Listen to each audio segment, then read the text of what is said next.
Study IQ IAS, आपका selection हमारा mission. तो 2014 में जब आंध्र प्रदेश और तेलंगाना का बाइफर्केशन हुआ था तो उस समय पर बहुत सारे कंसर्न्स रेज किए गए थे regarding the stability of the economic growth of the state, कि किस प्रकार से ये जो पर्टिकुलर स्टेट अभी तक इंडियन इकोनॉमी में बहुत सिग्निफिकेंट कंट्रीब्यूशन कर पाता था, but now they have lost their capital Hyderabad. अब किस प्रकार से ये अपनी नई इकोनॉमिक ग्रोथ की स्टोरी लिख पाएगा। और अभी तक कंसर्न्स चल ही रहे हैं कि भैया बाइफर्केशन में जो सेटलमेंट्स होनी थी अभी तक नहीं हुई हैं।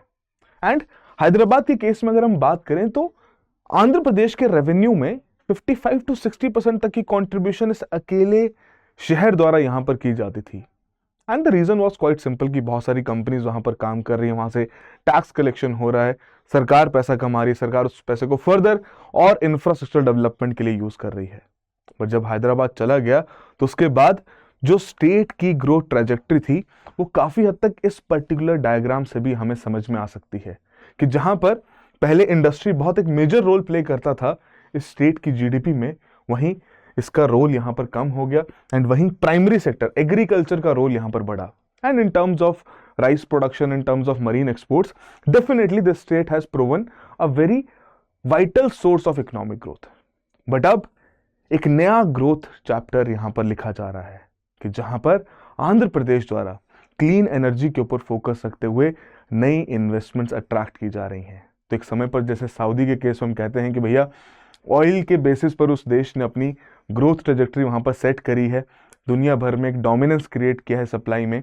अब वही सिमिलर ट्रेंड हम यहां पर ऑब्जर्व कर रहे हैं आंध्र प्रदेश के केस में, but not in terms of fossil fuel but in terms of green energy, जिसके लिए एक रीसेंट प्रोजेक्ट यहां पर $10 बिलियन का ग्रीन अमोनिया प्रोजेक्ट यहां पर लॉन्च किया जा चुका है, जिसका कमर्शियल ऑपरेशंस कुछ सालों में 2030 तक फुल फेज उसके लॉन्च कर दिए जाएंगे, 2027 तक फर्स्ट फेज यहां पर इसका लॉन्च कर दिया जाएगा। बट द पॉइंट इज कि एक नया ग्रोथ चैप्टर है, एक नया एक फनल यहां पर क्रिएट हो रहा है इस पर्टिकुलर स्टेट के लिए, जहां से आने वाले समय में ये मेजर ग्रोथ के लिए एस्पायर करेगा। एंड कहीं ना कहीं ये जो इन्वेस्टमेंट्स भी यहां पर आ रही हैं वो कुछ स्ट्रेटेजिक डिसीजंस की वजह से आ रही हैं। तो आज के सेशन में हम यही डिस्कस करने वाले हैं कि ऐसा क्या चेंज हुआ आंध्र प्रदेश के केस में जिसकी वजह से ग्रीन एनर्जी में अब ये पर्टिकुलर स्टेट यहां पर राइज कर रहा है, एंड कौन कौन से फेवरेबल फैक्टर्स भी हैं, तो ये डिस्कस करते हैं। मेरा नाम अरविंद गुलेरिया है। तो शुरुआत करते हैं आज के सेशन की। तो बेसिकली देखा जाए किसी भी स्टेट में इन्वेस्टमेंट्स कब आती हैं, जब वो स्टेट स्टेबल देखने को मिलेगा, एट द सेम टाइम वो स्टेट एक पर्टिकुलर ग्रोथ ट्रेजेक्टरी पर ऑलरेडी चल रहा होगा। तो ऑलरेडी अगर हम फाइनेंशियल ईयर 2026 के Q2 के रिजल्ट्स यहां पर ऑब्जर्व करें तो आंध्र प्रदेश ऑलरेडी 11.28% की ग्रोथ यहां पर रिकॉर्ड कर रहा है। वहीं 2025 के फाइनेंशियल ईयर की बात करें तो सिग्निफिकेंटली सेकंड हाईएस्ट जो ग्रोथ रेट यहां पर रिकॉर्ड की गई किसी भी इंडियन स्टेट द्वारा वो यहां पर आंध्र प्रदेश है। तो एक तरीके का पॉलिसी फोकस और स्टेट गवर्नमेंट का फोकस यहां पर रहा है कि ग्रोथ को प्रोपेल करना है, चाहे वो एग्रीकल्चर के थ्रू क्यों ना है, बिकॉज जब स्टेट ग्रो करता है तो भैया बाकी सेक्टर्स में भी इन्वेस्टमेंट्स अट्रैक्ट करना रिलेटिवली इजी यहां पर बन जाता है। और वही ट्रेंड हमने यहां पर क्या देखा कि फॉर फाइनेंशियल ईयर 2026 जो पहले 3 क्वार्टर्स थे कि जितना इंडिया में इन्वेस्टमेंट यहां पर आया उन सबसे ज्यादा इन्वेस्टमेंट कहां पर गया, आंध्र प्रदेश में 25% तक का।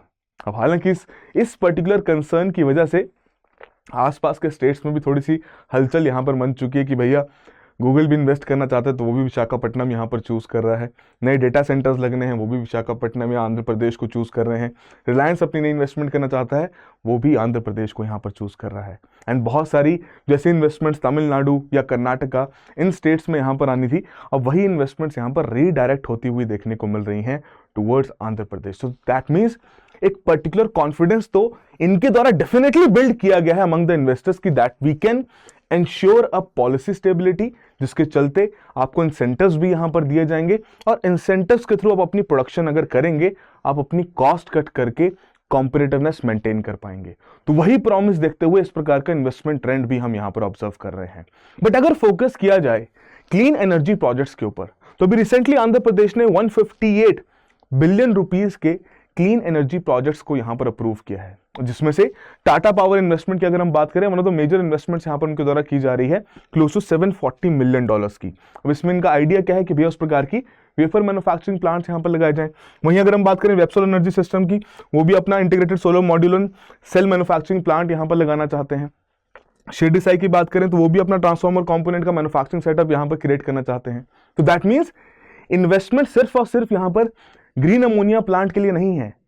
एक इन्वेस्टमेंट को फॉलो करते हुए बाकी मल्टीपल इन्वेस्टमेंट्स भी यहाँ पर फॉलो होती हुई देखने को मिल रही हैं, which is again a very good story. Because किसी भी स्टेट के लिए इन्वेस्टमेंट इंपॉर्टेंट क्यों बनता है? बिकॉज वो चाहता है कि भैया इन्वेस्टमेंट आएगा, नया कैपिटल आएगा, नया एसेट बिल्ड होगा, नया एम्प्लॉयमेंट जनरेशन होगा, नया वैल्यू एडिशन क्रिएट होगा, एक्सपोर्ट्स में यहाँ पर कॉन्ट्रीब्यूशन होगा। तो वही चीज यहाँ पर रियलाइज की गई है। But to look at the potential की वाई ग्रीन एनर्जी, कि एग्जैक्टली ग्रीन एनर्जी का ही यहाँ पर क्यों इतना ज्यादा फोकस रखा जा रहा है, तो उसको थोड़ा समझते हैं। तो हालांकि when it comes to Andhra Pradesh, पहली बात तो कोस्टल लाइन एक नेटवर्क बहुत सिग्निफिकेंट यहाँ पर अवेलेबल है, 970 किलोमीटर की कोस्टल लाइन है। डीप वाटर एक्सेस भी यहाँ पर अवेलेबल है। अब डीप वाटर एक्सेस का मतलब क्या है कि आपके पास डीप पोर्ट्स यहाँ पर अवेलेबल हैं। आपके जो बड़ी मदर शिप्स या उनसे छोटी जो शिप्स हैं वो इजिली आपके इन पर्टिकुलर पोर्ट्स पर डॉक कर सकती हैं। बट अपार्ट फ्रॉम दैट, ये तो रही बात कि आप ट्रेड के पर्सपेक्टिव से यहाँ पर एक अच्छी पोजीशन यहाँ पर होल्ड करते हैं कि अगर आपके देश में या आपके स्टेट में कोई चीज बन रही है तो आप उसे इजिली एक्सपोर्ट भी कर पाएंगे। But why clean energy? Because already यहाँ पर एक मेजर पोटेंशियल है both in terms of solar as well as wind energy. And अगर देखा जाए कि इस पोटेंशियल में से कितना अभी तक यूटिलाइज हुआ है, कितनी कैपेसिटी इंस्टॉल की जा रही है, तो ऑलरेडी अगर हम सोलर के केस में देखें 14% तक यहाँ पर यूटिलाइजेशन हुआ है। वहीं अगर हम विंड के केस में देखें बेयरली 3.6% यहाँ पर यूटिलाइज हुआ है। और ये इतना पोटेंशियल यहाँ पर होल्ड करते हैं, 38 गीगावाट्स एंड 123 गीगावाट्स तक का एक पोटेंशियल यहाँ पर होल्ड करते हैं कि इस प्रकार की रिन्यूएबल एनर्जी ये जनरेट कर सकता है। एंड कुछ रीजन्स यहाँ पर आंध्र में तो ऐसे भी जो कि हाई रेडिएशन रीजन्स हैं, जहाँ पर डेफिनेटली अगर उस प्रकार के प्लांट्स लगाए जाए, सोलर पावर प्लांट्स लगाए जाए, तो अच्छा आउटपुट भी यहाँ पर जनरेट होगा। तो इसी पोटेंशियल को देखते हुए ये इन्वेस्टमेंट्स, इसी ज्योग्राफिकल फैक्टर को देखते हुए ये इन्वेस्टमेंट्स यहाँ पर आनी शुरू हो चुकी हैं।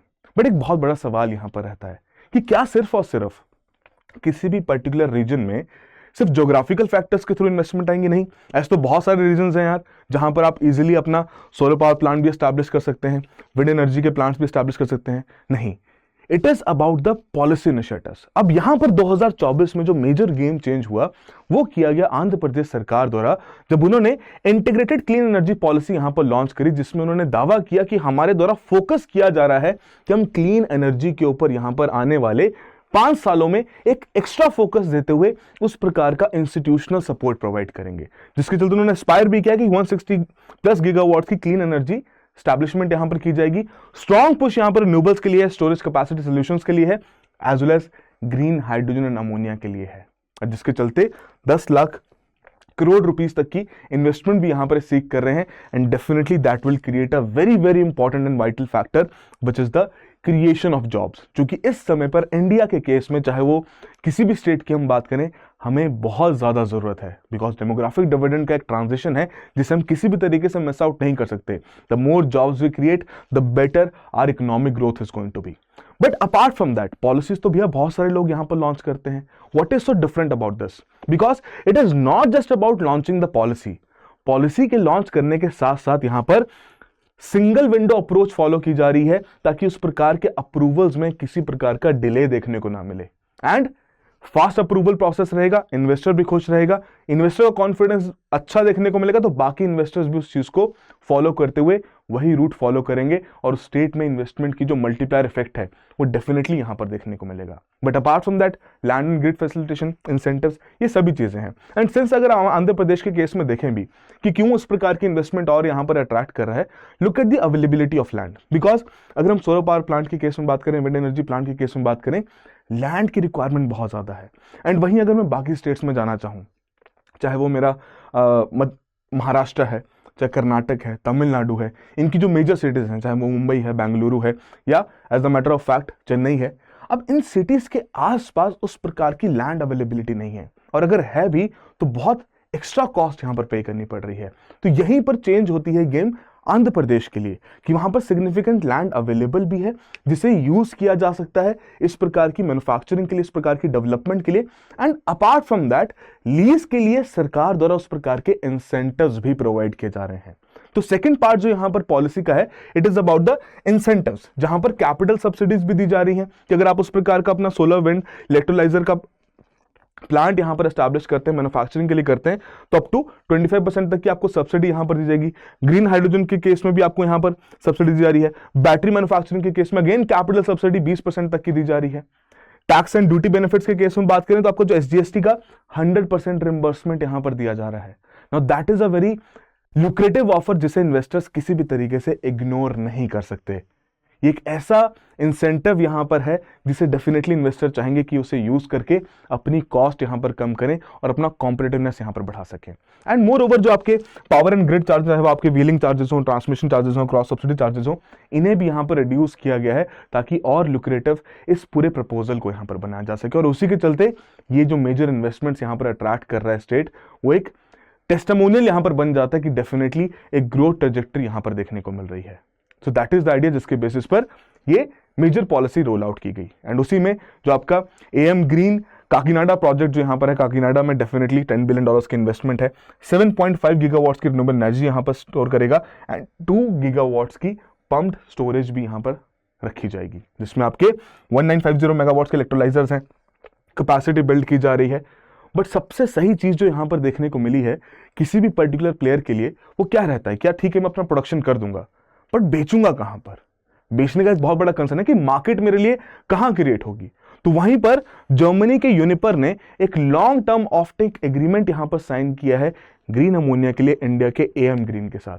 जी हां, वही एएम ग्रीन जिसके द्वारा ये पर्टिकुलर काकीनाडा प्रोजेक्ट यहां पर लगाया जा रहा है। तो एक चीज काफी क्लियर है कि यहां से जब आपका अमोनिया प्रोडक्शन रहेगा 2028 के बाद भैया उसे खरीदने के लिए ऑलरेडी इस प्रकार के कॉन्ट्रैक्ट्स यहां पर साइन किए जा रहे हैं। And it is not just about the Germany, apart from that Japan की कंपनीज भी यहां पर लुक फॉरवर्ड कर रही हैं कि इस प्रकार के कॉन्ट्रैक्ट्स यहां पर साइन किए जा सकें, because when it comes to green ammonia तो उसके यूसेज भी बहुत मल्टीपल हैं, जिसे हम डिस्कस भी करेंगे यहां पर। But the point is apart from Germany it is Japan, south Korea, वो भी चाहते हैं कि इस प्रकार के एग्रीमेंट्स उनके भी साइन हो ऐसे प्रोड्यूसर्स है जहां पर इतने लार्ज स्केल पर मैन्युफैक्चरिंग किया जाएगा। And in the future dates 2027 के बाद जब इसका फर्स्ट फेज यहां पर लॉन्च हो जाएगा, एक सिग्निफिकेंट प्रोडक्शन के चलते एक रेजिलिएंट सप्लाई चेन भी यहां पर क्रिएट की जा सकती है। बट द पॉइंट इज, जो आपके मन में भी यहां पर बात आ सकती है कि भैया ग्रीन अमोनिया बनाने के लिए पहले ग्रीन हाइड्रोजन बनेगा, तो यहां पर ग्रीन अमोनिया क्यों बेचा जा रहा है, हाइड्रोजन क्यों नहीं बेचा जा रहा? आइए उसको यहां पर डिस्कस करते हैं। बट बिफोर दैट एक सिंपल सा सवाल कि भारत सरकार द्वारा भी नेशनल ग्रीन हाइड्रोजन मिशन यहां पर रखा गया है। अब उस particular national green hydrogen mission के लिए जो ग्रीन हाइड्रोजन की कॉस्ट है उसे लोअर करने के लिए कौन सा मैकेनिज्म यहां पर एक फेवरेबल फैक्टर का रोल प्ले करेगा? 4 ऑप्शंस आपको दिए गए हैं, थोड़ा सोचिए, बिकॉज ये सवाल कई बार पूछ लिए जाते हैं, राइट? और करेक्ट आंसर चैट बॉक्स और कमेंट बॉक्स में जरूर मेंशन कीजिए। एंड सिंस अगर आप भी किसी प्रकार की तैयारी कर रहे हैं सिविल सर्विसेज की, चाहे वो 2026 के अटेम्प्ट को हो, 27 को हो, 28 को हो, whatever it is, and if you are preparing economics as a subject, तो डेफिनेटली कुछ ना कुछ कंसर्न्स अगर आप फेस कर रहे हैं, तो उस केस में ये हमारा एक प्लेटफॉर्म हमने क्रिएट किया है, एक इकोसिस्टम हमने क्रिएट किया है, कम्युनिटी हम बिल्ड कर रहे हैं जहां पर आपके कंसर्न्स रिजॉल्व किए जा सके एंड जिस भी प्रकार के आपके मॉक क्वेश्चंस आपकी प्रैक्टिस करवाई जा सके, बिकॉज इकोनॉमी जैसे सब्जेक्ट के केस में प्रैक्टिस एक बहुत इंपॉर्टेंट रोल प्ले करती है, राइट? तो वही ऑब्जेक्टिव रखते हुए ये क्रिएट किया गया। आप डेफिनेटली इसे ज्वाइन कर सकते हैं। अगर आपके कोई कंसर्न्स भी हैं, डाउट्स भी हैं, दिस माई कॉन्टैक्ट नंबर, आप मुझे भी अप्रोच कर सकते हैं।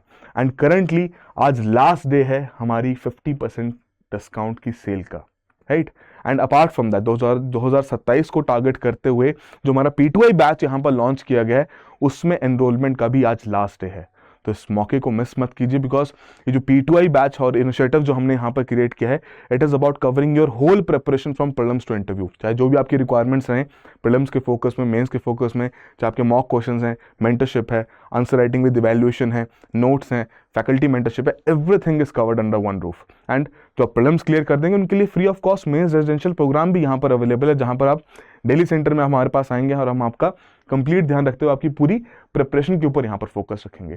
तो डेफिनेटली जाके चेकआउट करें, एनरोल करें, use the code ARG Live for the maximum discounts. And if you have any doubts you can definitely approach me also. But ध्यान रखिएगा, ऐसे डिस्काउंट्स या ऐसे फाइनेंशियल इंसेंटिव कह लीजिए जैसे कि आंध्र प्रदेश प्रोवाइड कर रहा है, तो ये भी बार बार रिपीट नहीं होता। तो डेफिनेटली आप जाके चेकआउट कर सकते हैं ना। अपार्ट फ्रॉम दिस कि यहाँ पर पावर से मॉलिक्यूल्स तक का ट्रांजेक्शन है, कि जहां पर कोशिश क्या की जा रही है कि भैया ग्रीन पावर, चाहे वो सोलर एनर्जी हो, विंड एनर्जी हो, उसके थ्रू हम अपनी इलेक्ट्रिसिटी की जनरेशन करेंगे, उसके थ्रू हम ग्रीन हाइड्रोजन यहां पर जनरेट करेंगे। बट ये जो ग्रीन हाइड्रोजन है सिर्फ केमिस्ट्री है, बिजनेस मॉडल क्या है? अमोनिया क्रिएट करना, बिकॉज हाइड्रोजन का ट्रांसपोर्टेशन एक बहुत ही रिस्की ट्रांसपोर्टेशन है, डिफिकल्ट ट्रांसपोर्टेशन है, बट अगर उससे हम अमोनिया प्रोड्यूस करते हैं तो एक बिजनेस मॉडल बन जाता है जो कि fertilisers, shipping fuel, power plants, इन सभी डिफरेंट सेगमेंट्स में, सभी डिफरेंट इंडस्ट्रीज में यूज किया जा सकता है।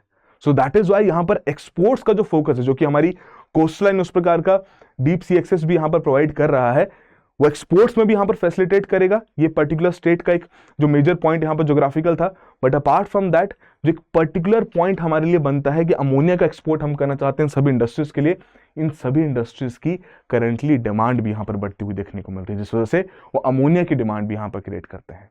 बट एक और सवाल यहां पर आएगा, द कॉस्ट क्वेश्चन। क्या हो सकता है भैया जो आपकी ग्रे हाइड्रोजन या ग्रे अमोनिया, जिसमें हम नॉन रिन्यूएबल सोर्सेज से पावर जनरेट करके उस प्रकार का प्रोडक्शन यहां पर करते हैं, चाहे वो हाइड्रोजन का हो या फर्दर अमोनिया का हो, तो उस केस में कॉस्ट उसकी कम रहती है। बट द पॉइंट इज कि धीरे धीरे यहां पर डिमांड बढ़ती हुई देखने को मिल रही है ग्रीन अमोनिया की भी, एंड ग्रीन अमोनिया केस में डेफिनेटली कॉस्ट यहां पर ज्यादा भी पाई जाती है, जैसे कि अगर हम 3.6 से लेकर $7 पर केजी के हिसाब से यहां पर देखें। बट अब यहां पर आंध्र प्रदेश का टारगेट क्या है? आंध्र प्रदेश का टारगेट है कि 2030 तक इसकी कॉस्ट को, इसकी प्रोडक्शन कॉस्ट को $2 पर केजी तक यहां पर लेकर आना है। और वो कॉस्ट कैसे लेकर आएंगे? By providing those kind of incentives, जैसे कि पावर कॉस्ट कम कर दी जाए, इलेक्ट्रोलाइजर्स की कॉस्ट उसे कम कर दी जाए, कार्बन प्राइसिंग अब्रॉड के लिए उस प्रकार की फैसिलिटेशन यहां पर की जाए। So that is the idea कि इंसेंटिव्स प्रोवाइड करके, कॉस्ट कम करके डेफिनेटली एक लुक्रेटिव अपॉर्चुनिटी यहां पर क्रिएट की जाए, ताकि कॉम्पिटिटिवनेस इन पर्टिकुलर कंपनीज की बढ़ाई जा सके। और ये सिर्फ और सिर्फ आंध्र प्रदेश का यहां पर ऑब्जेक्टिव नहीं है, इंडिया का जो नेशनल ग्रीन हाइड्रोजन मिशन है उसके तहत भी यहां पर ऑब्जेक्टिव रखा गया है कि हम भी अपनी इस प्रकार की ग्रीन हाइड्रोजन की कॉस्ट को लेस देन $2 पर केजी यहां पर लेके आना चाहते हैं bye 2030।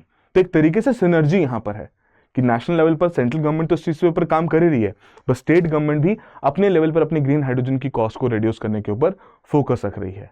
So that is the point जिसकी वजह से इस प्रकार की इन्वेस्टमेंट्स, जो पहली इन्वेस्टमेंट सीएम ग्रीन द्वारा यहां पर की गई है, वो फर्दर एम्पलीफाई करेगी और मल्टीप्लायर इफेक्ट क्रिएट करेगी बाकी इन्वेस्टर्स के लिए भी कि वो भी इस प्रकार की इन्वेस्टमेंट यहां पर करें।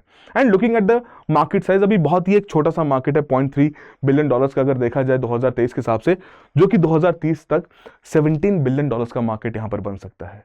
एंड इसमें से जो आपका एशिया पैसिफिक रीजन है, it is expected to be the second largest region in the green ammonia market. And इसी वजह से जापान और साउथ कोरिया जैसे जो आपके प्लेयर्स हैं वो भी इंडिया की तरफ यहां पर देख रहे हैं, ताकि वो अपनी सप्लाई चेन्स सिक्योर कर सकें इस प्रकार के ग्रीन अमोनिया के लिए। बट द पॉइंट इज, क्या सिर्फ और सिर्फ हम यहां पर ग्रीन अमोनिया ही बेचना चाहते हैं या उसे एक्सपोर्ट करना चाहते हैं? नहीं ना, बिकॉज अगर ग्रीन अमोनिया के मल्टीपल इंडस्ट्रीज में एप्लीकेशंस हैं, तो जाहिर सी बात है हमारा ऑब्जेक्टिव यहां पर क्या होगा कि ग्रीन अमोनिया की कॉस्ट अगर हम कम कर देते हैं, तो कोई भी प्लेयर या कोई भी मैन्युफैक्चरर या कोई भी इंडस्ट्री जो इन किसी भी इंडस्ट्रीज में यहां पर काम कर रही है, वो ये नहीं चाहेगा कि यार मैं ग्रीन अमोनिया इंडिया से लेके जाऊं, लॉजिस्टिक कॉस्ट यहां पर बढ़ाऊं, फिर अपने देश में जाकर मैन्युफैक्चरिंग करूं और उसके द्वारा अपने फाइनल प्रोडक्ट्स को वहां पर बेचूं। दे वुड डेफिनेटली वांट कि उसी प्रकार की इंडस्ट्रीज का सेटअप भी फिर कहां किया जाए, उसी प्रकार की इंडस्ट्रीज का सेटअप भी आंध्र प्रदेश में यहां पर किया जाए। सो द पॉइंट इज कि क्लीन एनर्जी या ग्रीन एनर्जी के थ्रू यहां पर आंध्र प्रदेश ये नहीं चाह रहा है कि भैया वो उनका फाइनल गोल है कि ग्रीन एनर्जी प्रोड्यूस करना है, अमोनिया प्रोड्यूस करना है, ग्रीन अमोनिया और उसको जाके बेचना है। नहीं, वो चाहते हैं कि ग्रीन अमोनिया एक टूल बने उनके लिए, जो कि इनिशियली तो एक्सपोर्ट्स में हेल्प करेगा ही, बट बाद में डिफरेंट इंडस्ट्रीज को अट्रैक्ट करने में भी यहां पर हेल्प करेगा, जिसके चलते वो अपनी ओवरऑल कॉम्पिटिटिवनेस को इंक्रीज कर सके एंड लो कॉस्ट प्रोडक्शन का बेनिफिट उठाते हुए कंपनीज की ग्रोथ इस पर्टिकुलर स्टेट में यहां पर हो सके। तो एक बहुत ही लॉन्ग मॉडल यहां पर फॉलो किया जा रहा है, जो कि डेफिनेटली बहुत क्रूशियल है इस पर्टिकुलर स्टेट के लिए, जिन्होंने 2014 में हैदराबाद को यहां पर खो दिया था। But the same point of time यहां पर कुछ चैलेंजेस और रिस्क भी एसोसिएटेड हैं। कि पहली बात, water stress.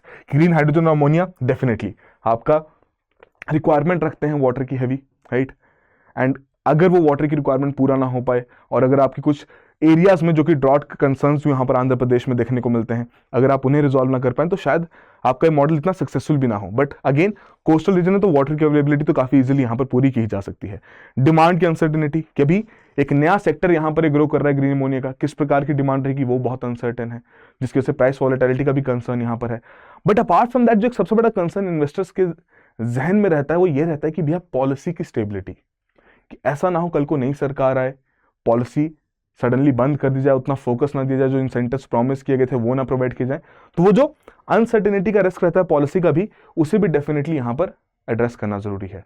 And apart from that, ये ऑस्ट्रेलिया से लेकर मिडिल ईस्ट तक और भी बहुत सारे प्लेयर्स हैं जो कि ग्रीन अमोनिया की प्रोडक्शन के ऊपर काम कर रहे हैं और थोड़ा सा आगे भी निकल चुके हैं।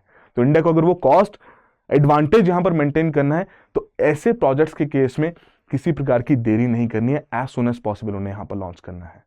तो अब देखते हैं किस प्रकार से आंध्र प्रदेश यहाँ पर राइज करता है, बट डेफिनेटली वो चाहे ग्रीन एनर्जी के केस में हो या एआई के केस में हो, डेटा सेंटर्स के केस में हो, this particular state has been attracting a lot of investments, जो कि कम बैक स्टोरी यहाँ पर बनती है इस पर्टिकुलर स्टेट के लिए, जिसने एक बहुत बड़ा रेवेन्यू बेस अपना 2014 के बाइफर्केशन में खोया था। तो आई होप आप सभी के लिए कुछ ना कुछ वैल्यूएशन यहाँ पर जरूर हुआ हो। So that will be all the very best, have a good preparation. Study IQ IAS, आपका सिलेक्शन हमारा मिशन।